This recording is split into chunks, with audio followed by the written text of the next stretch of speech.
What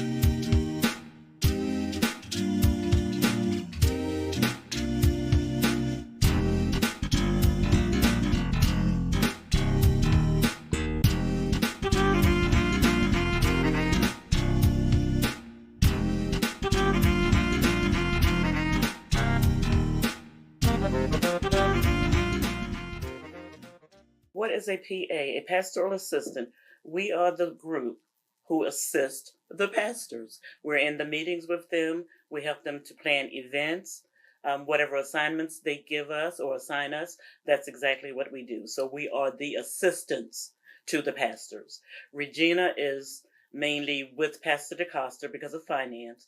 Daphne and I are on the administrative side. I was first an usher, then I became a decision counselor, and then an elder.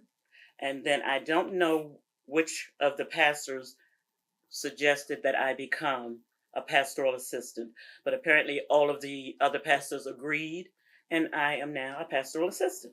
I am the co-chair for the bereavement ministry, which is compassionate care. My other co-chair is Minister Kim Harris. I think that's it, other than being a PA and, of course, an elder.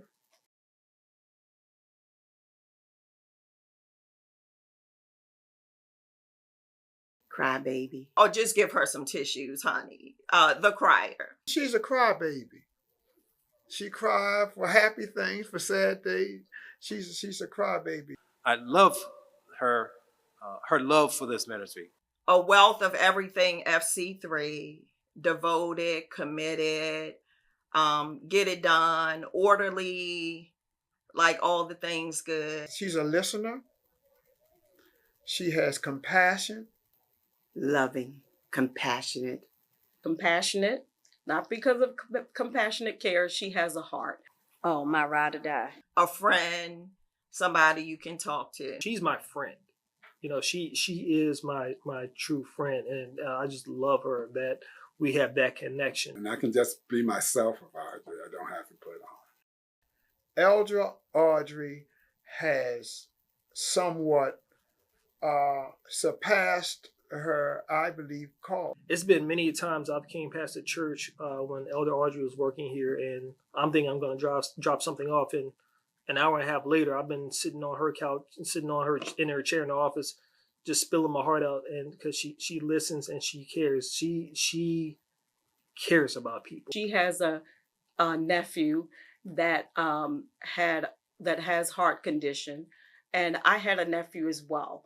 So we tend to kind of bond, and we talk about that, as well as whenever I need anything, Audrey is there. Not only if it's church related, she's always asking me how my family is doing. When my wife went through her period of illness, I kind of bonded with Audrey as like a sister. She's like a big sister to me. And she kind of helped me through that as well. She brought my wife here to the church when I couldn't. She took her places when I couldn't. And we kind of bonded and shared. And, you know, when my car would break down, she would bring me to church because we lived in the same location area, basically. And Audrey and I kind of developed a brother-sister bond. And it's kind of carried over for years and years and years and years. She's a special lady. So Audrey and I went to lunch. We went to Country Buffet. And Johnson was back. He didn't go to lunch. He usually didn't. He would eat in his office. But Audrey and I went. I said, come on, let's go to lunch. So she and I go to lunch, right? So we usually would take an hour. But I wasn't ready to leave in an hour. So Audrey started getting on pins and needles. I mean, she was starting getting nervous. And I was like, what's wrong with you? Oh, Pastor K, it's past 1 o'clock. I say, Ann, wow, you know, my lunch break is over and I need to get back to the office. I said, Audrey, you with me? I mean, you know, I carry a little bit of juice. I mean, you're not going to get in trouble because you're with me. You're not going to get in trouble anyway. Don't you know I had to make sure we got back to this office because she was on pins and needles because she was supposed to be back at her desk because that's where Pastor Johnson was expecting her. I said, girl, you with me? you're good. But that's work ethics. First person I actually met was Elder Audrey because I drove up here and did a recon of the church to see what it was like before the meeting. And again, she was just so warming, so caring.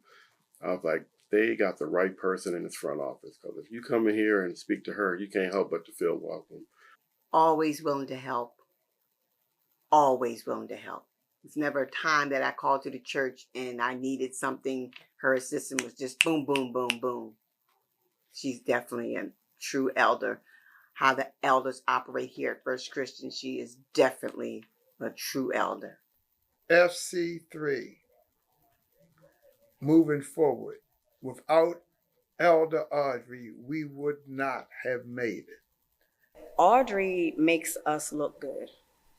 Audrey is the glue that holds us together. When you talk about institutional knowledge, Audrey is that person. She knows the administration of this church inside out. She's been with us since the 90s, early 90s. She started with us just volunteering to type up the bylaws, and her work ethics is second to none. It's top tier. Audrey turned out to be one of the best tools God ever brought us. One of the best elders we've ever had. There's nothing that Audrey can't tell you about administration with our church. There's nothing. She knows everybody. If you give her a name, she'll know who you're talking about usually. And when it came to when she was over the office manager, she knew everything. She covered everything. You could give Audrey a task and she'd have it done before you even finish giving it to her. You know how some people move into a role or serve in a role and you see them in that role and you form your lifelong opinions about that person because of the role. She's been had been our church administrator for a number of years. And sometimes while it's hard to let go of that, one thing I know about Elder Audrey, she is a prayer warrior.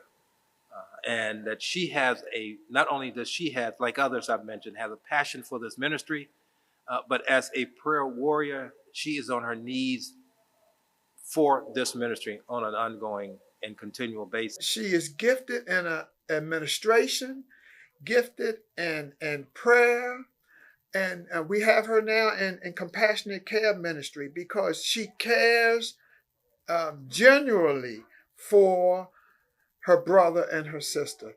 Elder Audrey is our right hand here. And she still, even though she has retired from the work sector of the church, she's still very busy in the very fabric of this church as far as reaching to parishioners.